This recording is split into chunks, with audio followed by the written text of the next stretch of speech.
The grand celebration hall of Nexus Prime stretched out like a golden cathedral, its crystalline walls reflecting the light of 1,000 alien species gathered for this historic moment. Captain Jake Miller adjusted his dress uniform one final time as he stood before the massive doors that would open onto humanity's future. "Today changes everything," whispered Dr. Emma Walsh, Earth's chief diplomat, her eyes bright with excitement. "Our children will grow up with friends among the stars." Jake nodded, thinking of his own daughter back on Earth, probably watching the ceremony on the global broadcast with her class. In a few hours, she would live in a galaxy where humans were welcomed as equals among the great civilizations of space. The massive doors opened with a deep musical tone that resonated through Jake's bones. The hall beyond was breathtaking, tier upon tier of seating rising toward a domed ceiling that showed real-time images of space, where Earth hung like a blue jewel among the stars. Thousands of beings filled the chamber. The tall, graceful altari with their blue skin and silver eyes, the insectoid hive with their clicking mandibles and compound eyes, the proud Kalari warriors in their ornate armor, and dozens of other species Jake had only seen in briefing files. At the center of it all sat the Galactic Council's ruling body, led by the massive reptilian figure of Council Leader Tor. His scales gleamed like polished stone, and his yellow eyes tracked every movement in the hall with predatory focus. "Welcome, humans of Earth," announced Ambassador Vex, the Altari diplomat who had first made contact with humanity 5 years ago. His voice carried perfectly through the hall's acoustic design. "Today we celebrate not just a new member of our great alliance, but the beginning of a new age of peace and prosperity." The crowd erupted in cheers and alien calls of approval. Jake felt his heart swell with pride as he led the human delegation down the central aisle. Behind him walked Earth's finest. Scientists, artists, philosophers, and military officers, all chosen to represent humanity's best qualities to their new galactic neighbors. "For centuries," Vex continued as the noise died down, "the Galactic Council has maintained peace among the stars. We have shared knowledge, protected the weak, and guided young civilizations toward wisdom and harmony." Jake smiled as he reached the speaking platform. This was everything they had hoped for when they received that first alien transmission. Earth would no longer be alone in the dark. But then Vex's expression began to change. The warmth faded from his silver eyes, replaced by something cold and calculating. The friendly smile disappeared, leaving his alien features sharp and predatory. "However," Vex said, his voice now carrying a different tone entirely, "the Council has made an important decision regarding humanity's future in our galaxy." A chill ran down Jake's spine. Something was very wrong. Council Leader Tor rose from his massive throne, his presence dominating the hall like a mountain of scales and ancient power. When he spoke, his voice boomed across the chamber with the weight of absolute authority. "The species known as humans have been observed for the past 50 years, Tor declared. In that brief time, they have advanced from primitive chemical rockets to faster-than-light travel. They have gone from tribal warfare to unified global government. They have developed weapons capable of destroying their own world. We came in peace," Jake called out, his voice carrying clearly in the sudden silence. "Look at what we've achieved. Our art, our science, our philosophy. We've ended wars, cured diseases, reached for the stars not as conquerors, but as explorers seeking knowledge and friendship." Tor's laugh was like grinding stone. "Friendship? You speak of friendship while your species breeds like insects and spreads across your system like a plague. You develop new technologies at a rate that defies all natural law. You are a cancer that will consume everything it touches if left unchecked." The hall erupted in alien voices, some cheering, others making sounds Jake couldn't identify.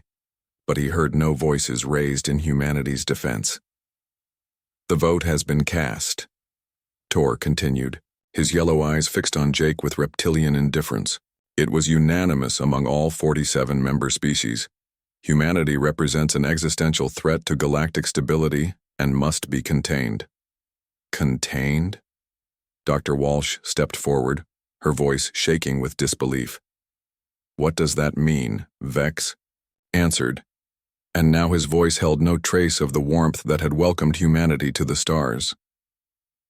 "It means your species will remain within your solar system permanently. An energy barrier is being activated as we speak, ensuring that no human ship will ever again travel between the stars." Jake felt the floor seem to tilt beneath him.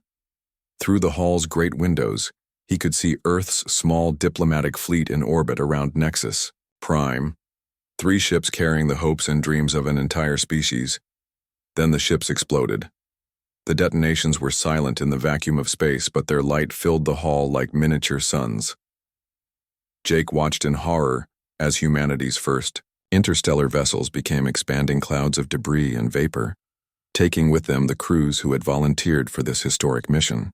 "You're murdering them," Jake shouted, lunging toward the platform. "They're unarmed civilians." Guards moved to intercept him, tall, armored figures whose species he couldn't identify. Their weapons hummed with barely contained energy as they formed a barrier between the humans and the Council. They were a contamination that had to be cleansed, Tor replied without emotion. "Your presence beyond your system ends here and now." But Jake had one last desperate card to play. As the guards closed in, he activated the tiny emergency beacon, hidden in his uniform's collar. A signal burst out at light speed, carrying a compressed data package toward a small object hidden among the debris of Earth's destroyed ships. A stealth pod so small and advanced that not even the Council's sensors could detect it. "You invited us here under false pretenses," Jake said as the guard seized his arms. "You made us trust you, and then you murdered our people. History will remember this betrayal. History is written by the survivors," Vex replied coldly. "And you will have no history beyond your single small world." As the guards dragged the human delegation away to imprisonment, Jake's emergency pod slipped through hyperspace toward home, carrying a message that would change everything. They betrayed us. Prepare for war. The trap had been perfect, but they had missed one crucial detail. They had given humanity something far more dangerous than freedom. They had given them a reason for revenge.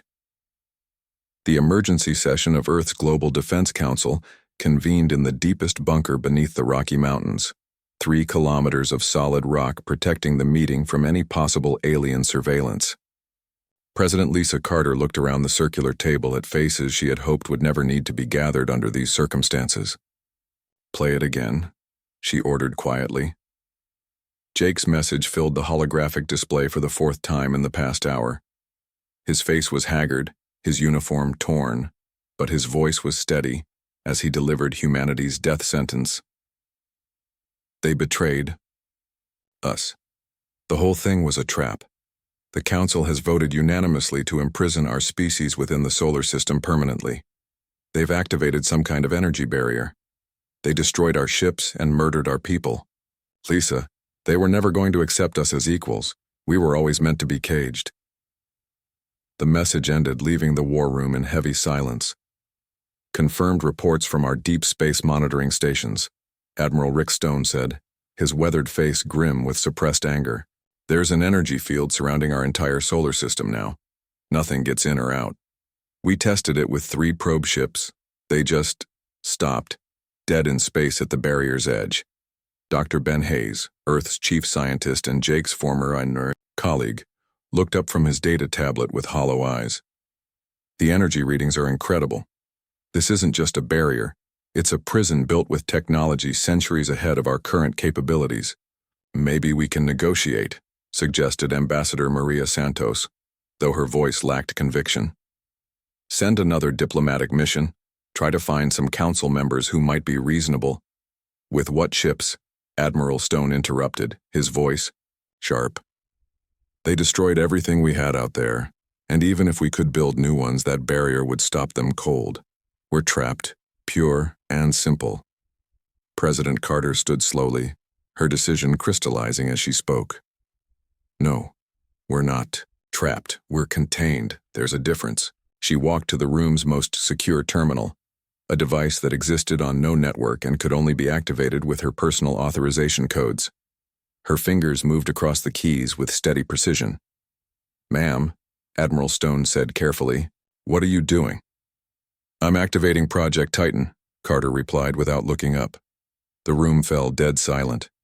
Only 6 people in the entire solar system knew about humanity's darkest secret, and 4 of them were sitting at this table.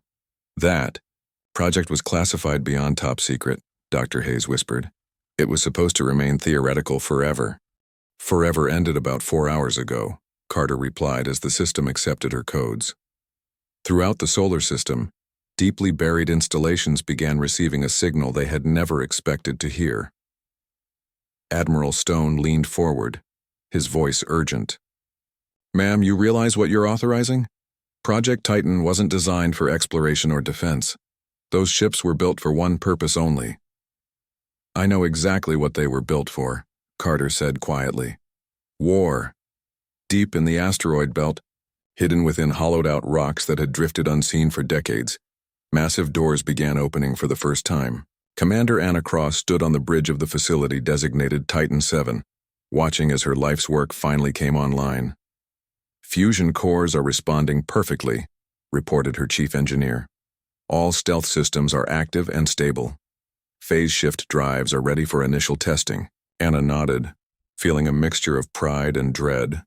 For 15 years she had supervised the construction of humanity's ghost fleet, ships built in absolute secrecy using technology reverse-engineered from alien craft that had crashed on Earth, decades before the Council ever made contact. The vessels looked nothing like Earth's peaceful exploration ships or even their military craft. These were predators built for hunting and killing with an efficiency that would have horrified the humanity of just a few years ago. Their hulls were angular and aggressive, covered in adaptive armor that could learn from enemy weapons. Their weapon systems broke every treaty Earth had ever signed regarding warfare limitations. "How many ships do we have operational?" Anna asked. 2,000 and counting, her aide replied. "More coming online every hour as the automated systems complete construction. The largest vessels will need another 18 months, but the destroyer and frigate classes are ready for combat operations now." Anna turned to the massive view screen showing the fleet hidden in the asteroid field. Each ship bristled with weapons that had never been tested in combat, driven by engines that could bend space itself to their will. They were beautiful in the way that apex predators were beautiful, perfect killing machines honed by necessity and desperation. "Send a secure transmission to Earth Command," she ordered.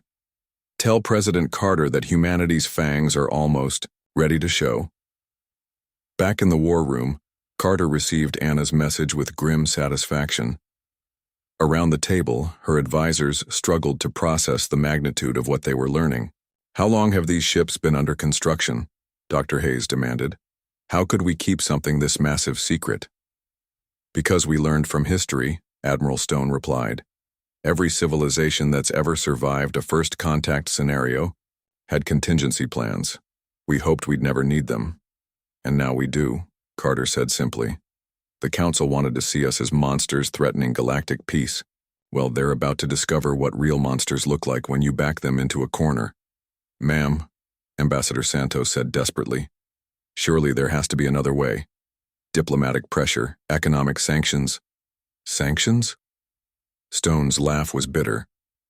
"They've cut us off from the entire galaxy. There is no diplomacy with species that lure you into a trap and murder your people while smiling at you." Carter returned to her seat, her decision final. "Gentlemen, ladies, we tried extending our hand in friendship. They chose to see it as a threat and tried to cut it off at the wrist. Now they're going to learn what happens when you try to cage apex predators." She looked around the table at each of them. "We have approximately 2 years before our fleet is at full strength.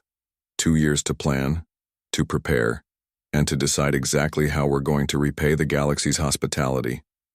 "And our objectives?" Admiral Stone asked. Carter's smile was cold as winter on Pluto. "Complete military victory over every species that voted for our imprisonment.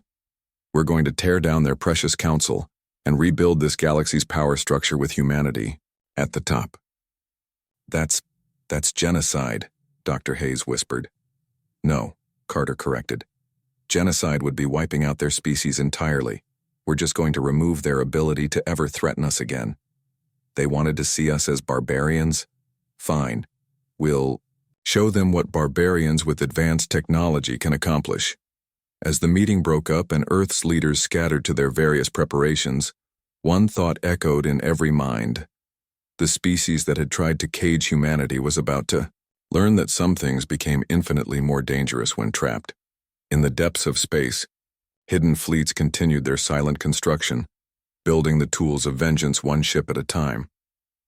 2 years had passed since the barrier trapped humanity in their solar system, and to the galaxy beyond, Earth's sector had gone completely quiet. No ships emerged, no signals escaped, no signs of life disturbed the energy field that surrounded humanity's prison. The Galactic Council considered their containment a complete success. They were about to learn how wrong they were. Captain Roy Black stood on the bridge of the destroyer, Vengeance, watching the energy barrier shimmer ahead of them like a wall of liquid starlight. Behind him stretched a fleet of 50 ships, all invisible to conventional sensors, all waiting for his signal to begin humanity's return to galactic affairs. "Phase shift drive is ready, Captain," reported his chief engineer, Lieutenant Sarah Kim. "All ships are synchronized and standing by." Roy nodded, his eyes fixed on the barrier that had held his species prisoner for 24 months. "Signal the fleet. Maintain absolute communication silence. We don't exist until we choose to exist." The human ships began to fade from normal space, slipping between dimensions like ghosts stepping sideways from reality. The technology was still barely understood even by its creators, a fusion of human innovation and alien science that had taken Earth's best minds 2 years to perfect. One by one, the ships of humanity's ghost fleet passed through the barrier as if it weren't there. On the other side waited the galaxy that had betrayed them. Roy's first target had been carefully chosen, an Altari supply convoy carrying rare metals and technological components to Nexus Prime. 3 fat merchant vessels traveled under minimal escort, their crews lazy with the confidence that came from being the galaxy's dominant species. "Contact bearing 27 Mark IV, his sensor operator announced quietly.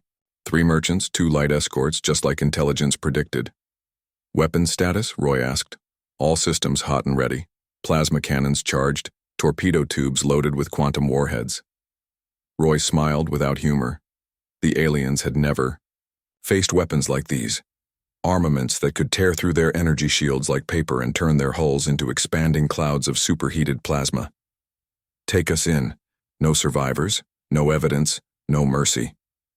The human ships materialized around the convoy like death itself, their weapons already firing before the aliens realized they were under attack.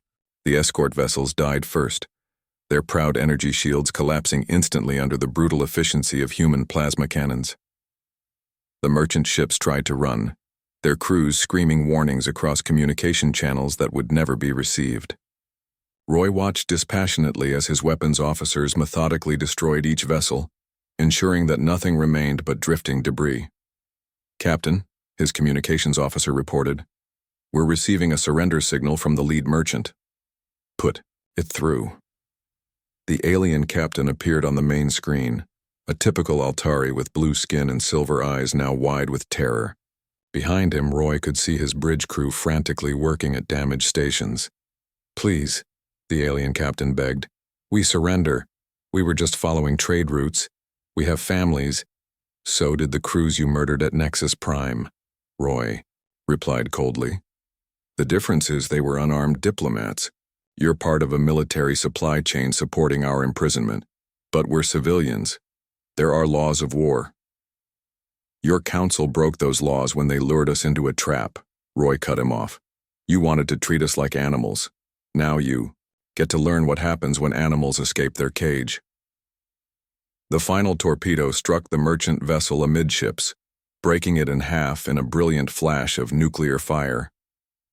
Roy watched the debris scatter into space, feeling nothing but cold satisfaction.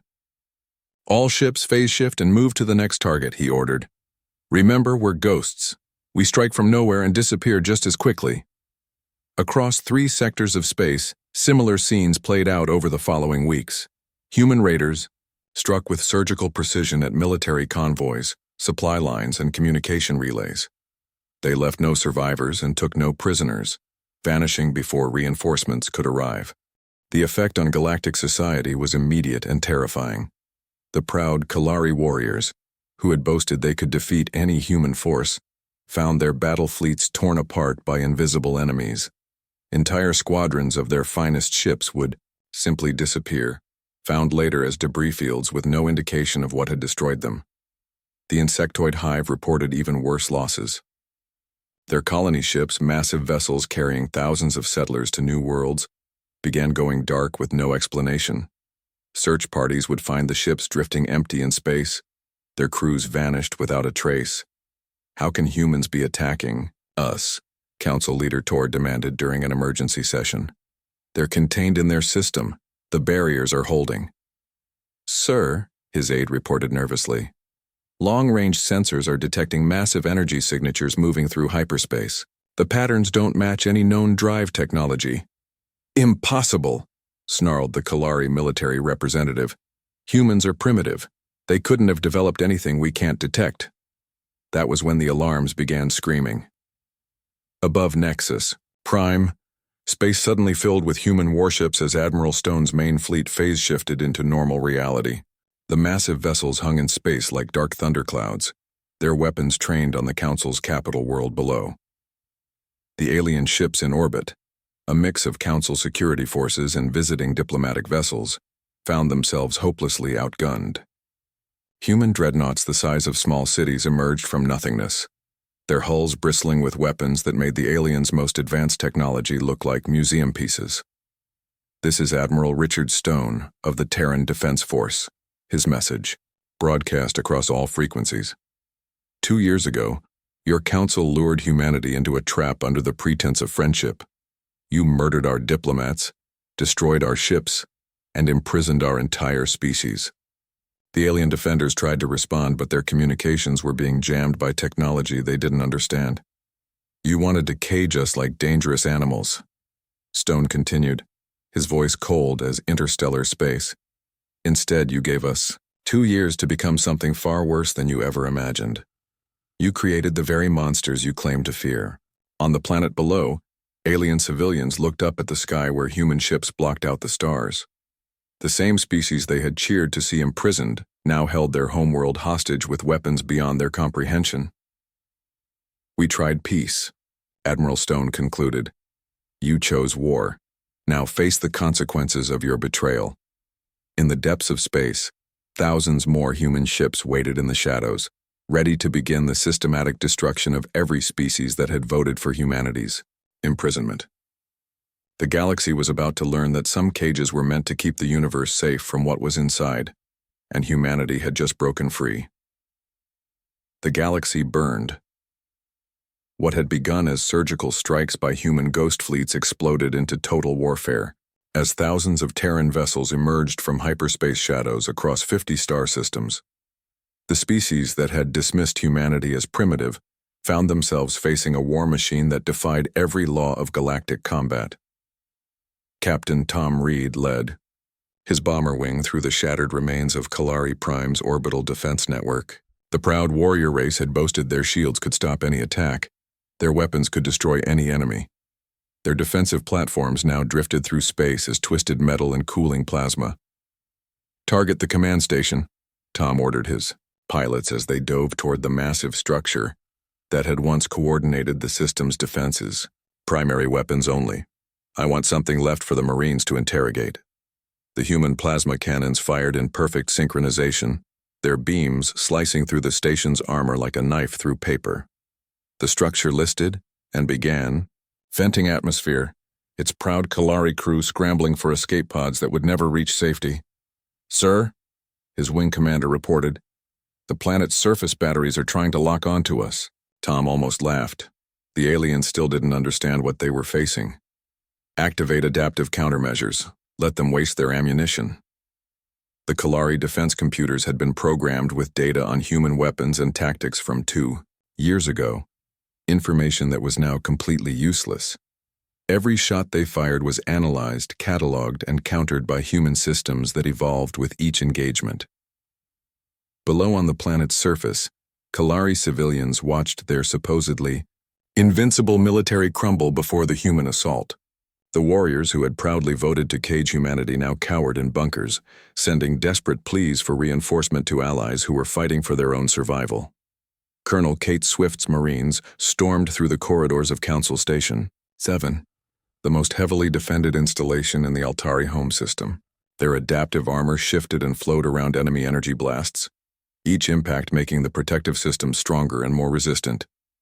"Surrender now and you'll be treated according to galactic conventions," Kate announced over the station's communication system, her voice echoing through the corridors where alien defenders huddled behind improvised barricades.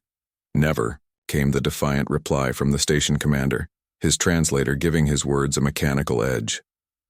"The Council will never bow to primitive barbarians."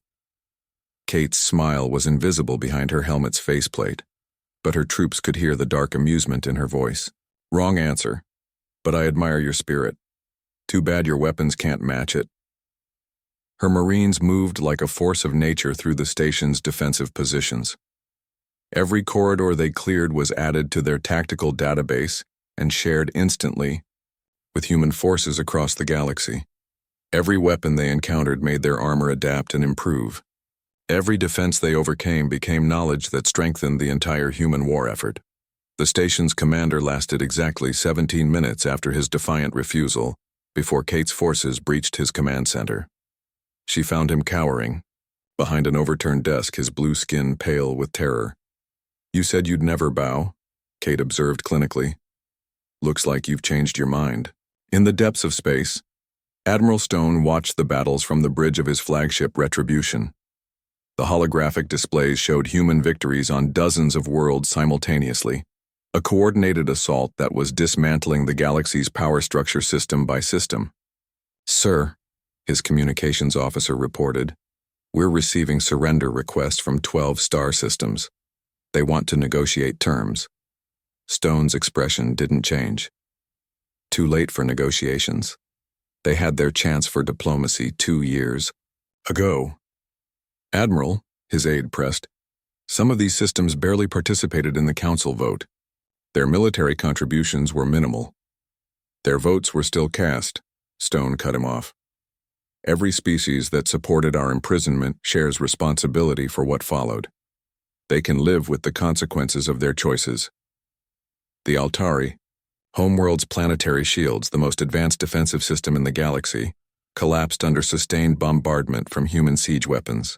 The energy barriers that had protected the planet for centuries simply ceased to exist, leaving the surface defenseless against humanity's wrath. Ambassador Vex, the smooth-tongued diplomat who had smiled while betraying Earth's trust, found himself in chains as human soldiers marched through his capital city. The being who had orchestrated humanity's trap now stumbled through rubble-strewn streets watching his civilization burn. "You can't do this," Vex pleaded to Colonel Swift as she supervised the occupation. "We are a civilized species. There are galactic laws, treaties, conventions." "Your laws said we had to be caged like wild animals," Swift replied without emotion. "Our law says traitors pay the price for their betrayal. But the civilians, they're innocent." Swift paused in her review of casualty reports. Were they innocent when they cheered our imprisonment? Were they innocent when they celebrated the murder of our diplomatic crews?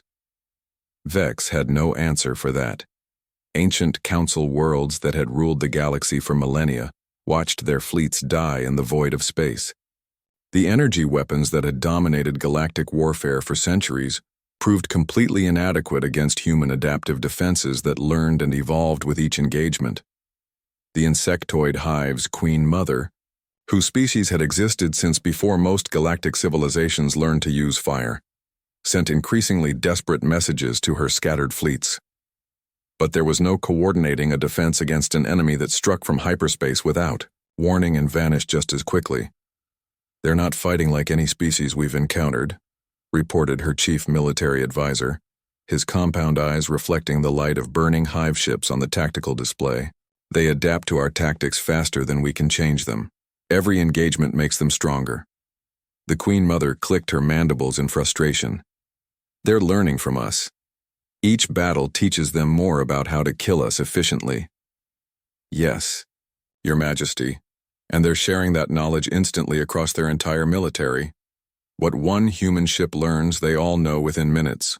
Across the galaxy, the message was becoming clear to every species that had voted for humanity's imprisonment.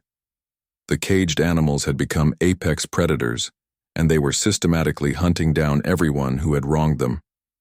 The war was no longer about territory or resources. It had become something far more fundamental, a reckoning that would reshape the balance of power among the stars forever. And in the depths of space, more human ships continued to emerge from the shadows, carrying weapons and warriors forged in the fires of betrayal, and tempered by 2 years of cold planning. The galaxy had asked for monsters, and humanity was delivering them with interest. President Lisa Carter stood on the observation deck of the massive dreadnought Terra's Wrath, watching as the largest human fleet ever assembled took positions around Nexus Prime. The ships stretched from horizon to horizon, dreadnoughts, the size of small cities, carrier groups that blotted out entire sections of Starfield, and destroyer squadrons that moved through space like schools of mechanical sharks. The human fleet was so vast that it cast shadows over the Council's capital world, creating an artificial eclipse that plunged entire continents into darkness. Below on the planet's surface, alien civilians looked up at a sky filled with humanity's instruments of war. "Final casualty reports, ma'am," Admiral Stone said quietly, approaching with a datapad that contained the sum total of their galactic conquest. Kalari home fleet, completely destroyed. Altari military forces, surrendered or eliminated. Hive colonial fleets, scattered and neutralized.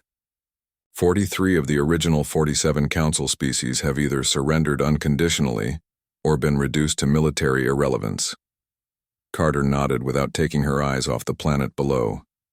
2 years ago, she had been a leader who believed in diplomacy and peaceful cooperation. The transformation still amazed her. How quickly necessity could reshape someone from peacemaker into warlord. What about the remaining 4 species? Still fighting, but it's more desperation than organized resistance. They'll fall within the week. Through the great viewing windows, they could see the ruins of Nexus Prime's orbital infrastructure. The massive space stations that had once symbolized galactic unity now drifted as debris fields, testament to human military efficiency. "Admiral, Stone reports all primary objectives secured," came an announcement from the ship's communication center. "The Galactic Council is ready for your inspection." Carter straightened her uniform and headed for the transport bay. It was time to see the architects of humanity's imprisonment face to face. The former council chambers had been stripped of their grandeur and converted into a holding facility, where once the galaxy's most powerful leaders had sat in comfortable chairs debating policy. Now they huddled on simple benches, their hands bound with human restraints that adjusted automatically to different alien anatomies. Vex, the Altari, ambassador who had orchestrated the trap that started this war, couldn't meet Carter's eyes as she entered.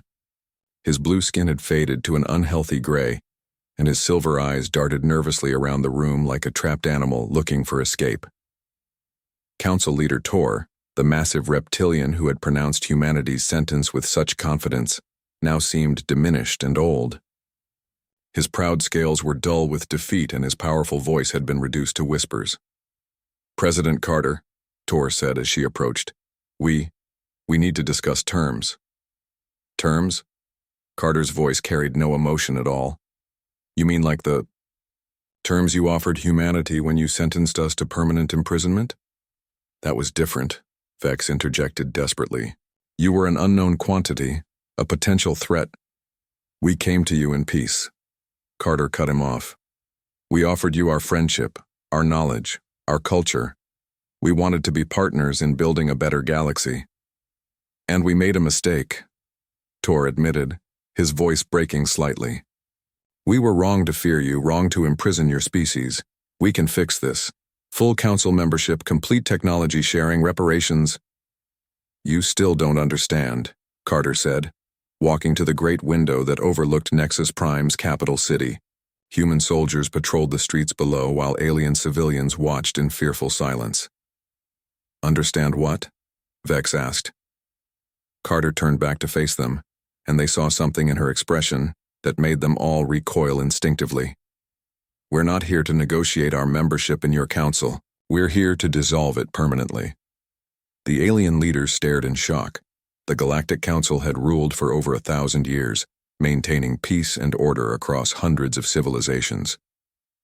You can't, whispered the Hive Queen's representative, her compound eyes reflecting the light in fractured patterns. The Council is the foundation of galactic civilization.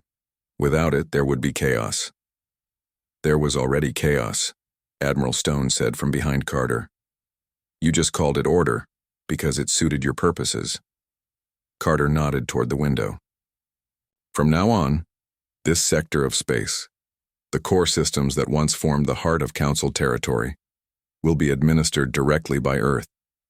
You will follow human laws, respect human decisions, and remember every day what happens to species that betray our trust. As if summoned by her words, more human ships phase-shifted into view around the planet. The fleet continued to grow as reinforcements arrived from across the galaxy, vessels that had been hunting down the last pockets of organized resistance. We have families, Tor pleaded. Billions of innocent civilians who had nothing to do with the Council's decisions. So did we, Carter replied. But that didn't stop you from trapping our entire species in a cage. She paused, letting her words sink in. However, we're not you. Your civilians will be protected and treated fairly as long as they accept the new reality. What new reality? Vex asked, though he seemed afraid to hear the answer. Carter gestured toward the massive fleet visible through the chamber's windows. The reality that humanity is no longer asking for a place at the galactic table. We've taken the entire dining room. She walked closer to the defeated council members, her voice dropping to barely above a whisper. We tried to be your friends. We offered you everything. Our knowledge, our culture, our loyalty. You looked at our extended hand and saw a threat to be eliminated. The chamber fell silent except for the distant rumble of human ships moving through the planet's atmosphere. Well, congratulations, Carter continued. You've created exactly what you feared. We are no longer the peaceful explorers who came to you seeking friendship and understanding. We are the monsters you insisted we were, forged in the fire of your betrayal and tempered by 2 years of cold, methodical planning. She turned to leave, then paused at the chamber's entrance. But remember this, you had a choice. You could have welcomed us as partners. Instead, you chose to make us your masters. As President Carter departed, the surviving council members were left to contemplate their new reality. Outside, human ships continued their patrols, ensuring that the galaxy's new order would be maintained. In the depths of space, construction continued on even larger vessels. Ships designed not for conquest, but for the long-term administration of humanity's new galactic empire. The age of the Galactic Council was over. The age of humanity had begun. And across 1,000 worlds, alien civilizations learned to live under the shadow of Earth's dark fleets, a constant reminder that some species, when pushed too far, didn't just bite back. They devoured everything in sight. The stars themselves seemed dimmer now, overshadowed by the reality of what the galaxy had created through its own fear and betrayal.